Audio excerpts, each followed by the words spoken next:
fotografías aéreas han visto en la carrera? Sí. Un cuaternario, ¿quién está un cuaternario? Este es el foco. Está ahí nomás el cerro, acá está el cerro. Este es el cerro de la China y los sitios están acá pegados en esta puntita del cerro. Esto ya va para... ¿Falta alguien o estamos todos?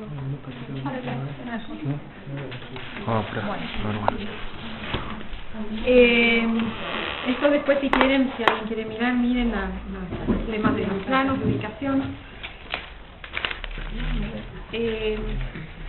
Esto traje una vez que tuve que dar una charla de los sitios tempranos y yo he organizado la charla, me parece que es una organización que por ahí sirve. Que las cosas que se han desarrollado en estos sitios, los estudios que se han desarrollado en estos sitios tempranos son, por un lado, el marco geoarqueológico estratigráfico. Por otro, el tema de la variabilidad intersitios, fue otro tema que fue de peso en las investigaciones de la China y el sombrero. Y bueno, se está trabajando un poco sobre el tema de variabilidad morfológica de puntas cola de pescado y también, como vieron ayer, mucho sobre el tema del uso de las materias primas. Antes de arrancar con contarles estas cosas que hice un poquitito en cuanto a estas cosas, les cuento la anécdota, si quieren, de cómo empezó el trabajo en la China y eso. Yo todavía estaba terminando la carrera en la universidad y acá vieron que este museo lo armó Noceda. Noceda en ese momento, ahora es un señor mayor, pero en ese momento era muy activo y organizaba conferencias invitando a investigadores, cada vez que podía invitaba a gente a dar conferencias. Y a una de las conferencias lo invitó a Gradín. ¿A ustedes les suena Gradín? Es el que trabajó en el Río Pintura, que armó el tema del pintura, sobre todo en Patagonia. Y vino Charles a dar una conferencia, y Charles me conocía porque yo ya estaba trabajando con Carrich en La Plata, estaba trabajando con la colección de los toldos, y me conocía personalmente.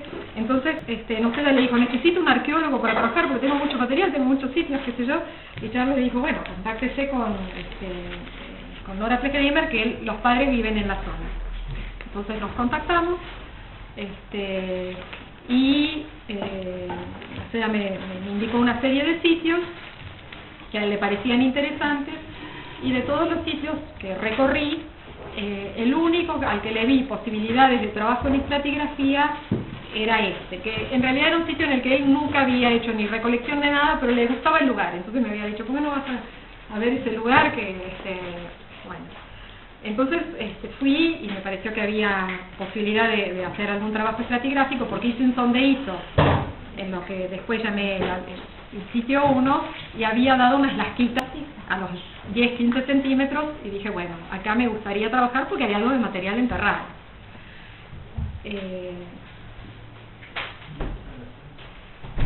Yo todavía era estudiante, era una época de la arqueología, como les dije hoy, era una época de la arqueología muy distinta. Empecé a trabajar en el sitio, al mismo tiempo me recibí, pedí beca para entrar a CONICET y planteé el sitio como tema de trabajo. Y durante unos años trabajaba bajo la dirección de Carrich, con beca en el CONICET. Yo venía, excavaba, trabajaba en el sitio. En ese momento me fui a hacer este curso de talla a Estados Unidos, que les conté ayer. Entonces empecé a interesarme por el tema de tecnología lítica en especial. Había estado trabajando con la colección de los toldos, así que tenía el tema del lítico dando vueltas. Fueron varios años de excavaciones en el sitio y de empezar a juntar, a tratar de entender. Yo llegaba a La Plata, analizaba el material y trataba de ponerlo en lo que era el esquema de la arqueología pampeana. No tenía muy bien cómo ponerlo, porque no tenía era fundamental en aquella época, estábamos en pleno auge de la New Archaeology, era fundamental tener una estratigrafía donde poner las cosas. Y realmente lo que había de estratigrafía geológica del cuaternario en provincia de Buenos Aires está todo desarrollado para las zonas bajas. No estaba desarrollado para las zonas interfluviales, sino para abajo, para los ríos, y inclusive estaba el trabajo de tricar para la llanura, pero no había un estudio estratigráfico de las sierras, de cómo se daba la cosa en las sierras. Entonces era muy difícil para mí encajar las cosas dentro de algo. Simplemente estaba excavando, tenía el material lítico, me parecía raro el material lítico, consultaba a los profesores en la facultad, pero tampoco nadie sabía orientarme mucho, así que bueno, yo hacía la tipología del lítico. Hasta que en una excavación, en la misma excavación esa que salió el pedúnculo, y yo a alguien que me estaba ayudando le dije, esto en otro lado sí, a un pedúnculo, ese mismo año abrí una cuadrícula en lo que es ahora llamo el sitio 2, que está a unos, hoy algunos de ustedes lo vieron, está a unos 100 metros del sitio 1. El sitio 1 es un abrigo chiquito de roca, donde se excavó dentro del abrigo y en la pendiente que está alrededor del abrigo. El abrigo está así como en la base del afloramiento del cerro.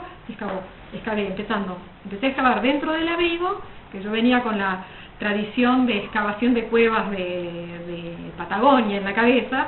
Excavé ahí adentro y excavé un poco después, a medida que pasaba el tiempo, excavé ladera abajo. Y cuando abrimos la cuadrícula en el sitio 2, que hoy alguien me preguntó en el cerro, ¿por qué viniste a excavar acá? Ahora les cuento. En esa primer cuadrícula era feroz porque no salía nada de material, estábamos hartos, era un día que yo no daba más y salió una cola de pescado. Entonces, bueno, ahí empezó a cobrar otro cariz la cosa, porque empecé a entender que había una ocupación temprana, que tenía que fechar. Yo había juntado una muestra de carbón en el sitio 1, pero como trabajaba sin subsidio, con muy poca plata, tampoco la había mandado a fechar. Bueno, en ese momento decidí, como sea, esto sale a fechar, y bueno, empezó toda la excavación, ya empezó la investigación a tener otra perspectiva. Pero fueron 2 años de excavar sin estas ideas.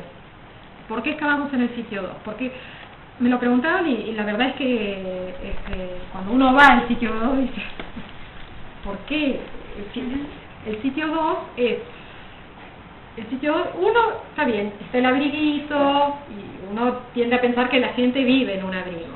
El sitio 2 está abierto, hay un escalón de cuarcita, un poquito más alto que el cerro termina en un escalón de cuarcita, hasta esta altura, y el sitio 2 lo excavamos al pie de este escalón de cuarcita, ahí abajo.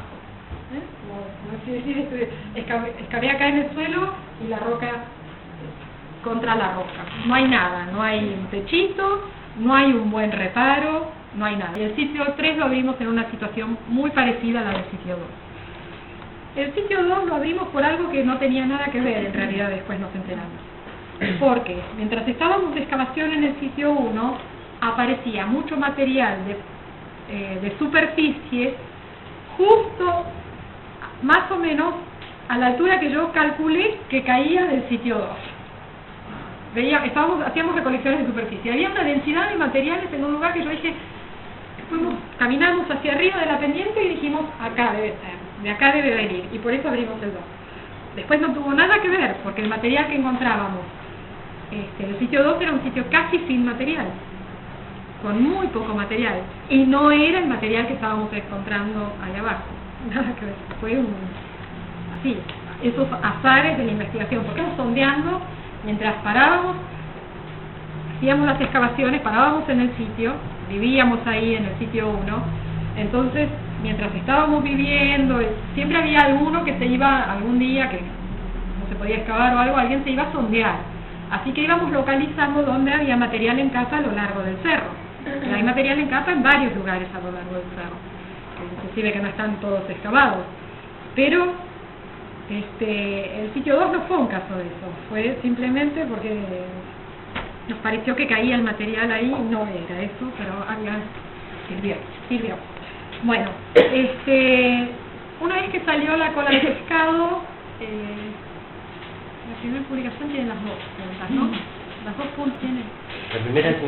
Entonces seguí trabajando. Yo no tenía un fechado radiocarbónico. Me pareció que era, como les decía hoy, había que cambiar una idea en Pampa.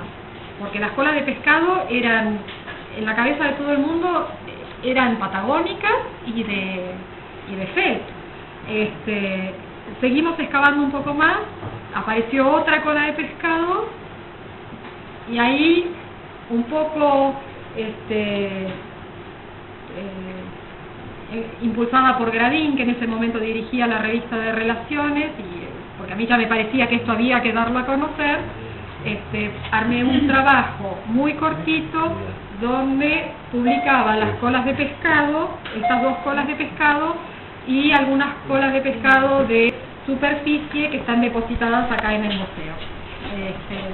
Había como una avidez en el ambiente arqueológico. Yo se lo había contado a la gente que yo conocía, a los arqueólogos que conocía, y era un tema que tenía el suficiente peso y la suficiente importancia como para darlo a conocer, aunque no pudiera todavía dar a conocer mucha más información del contexto y demás. Eso yo todavía no entendía cómo armarlo, porque no entendía bien la estratigrafía. Entonces escribí un trabajo, como yo justo estaba desarrollando el tema de tecnología y demás, tenía cómo armar un artículo breve sobre las colas de pescado desde el punto de vista tecnológico. Entonces armé ese trabajo.